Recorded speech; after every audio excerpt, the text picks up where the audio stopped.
Hello everyone, this video is on a request of a student of mine who asked me to show how to bring silver jewelry carving effect in a painting. Today's medium of painting is not oil paints nor acrylic, it's poster paints. I usually prefer using Sakura's poster paint, but it's up to you which one you are comfortable with. And right now I'm using 2 bead lead pencil to do my sketch. I'm going to use a thin paintbrush. I did not had a very small size paintbrush, but I managed to paint with this.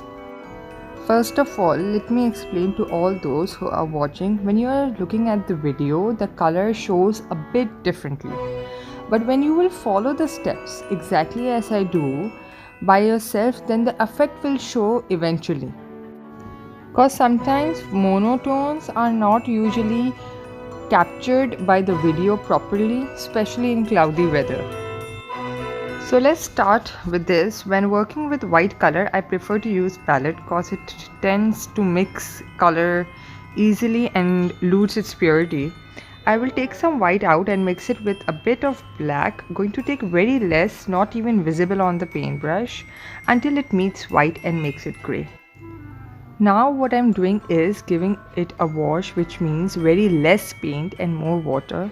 I'm making sure that the wash is wet on wet. When I pause, it has to be done very quickly so that no line marks are left. Now I'm going to take a bit more black and make it a darker tone of a wash and give one more layer to it, showing shadows. So the first layer that I did was the tone of the object itself. The second wash layer that I'm doing, I'm showing shadows upon it. Now the third color I'm making is to enhance the carving by making a deeper color and again outlining only where that dark tone is required. Now you must be thinking how to make a decision of where to put the dark color. The answer is very simple. You have to draw it according to the study of light. That is why the first thing I did was I created a shadow in the background so that I don't forget and lose the focus of where the light is coming from and where the shadow is falling. And if you wish to understand how to study shadow, that is a whole another lesson in itself. So we are going to cover that some other day. So I'm just going to complete the design by giving it shade and outlining the deep curves to show the rise of another layer. So till now what I was doing was making washes. It is a transparent color and I have applied layer upon layer so that tones can be created. But now as I will make an opaque color, a darker tone to give a darker gray to give extreme shadows. And when you move your paintbrush, it has to go in a flight manner from dark to light only in places where it is required, being very careful, placing it only in the corners of the carving. A trick to this, not getting wrong, is place the paper in exact same position as the light is coming in reality and how shadows are forming. For example, look at my palette. How the shadows are falling on my right and highlights are forming on the left.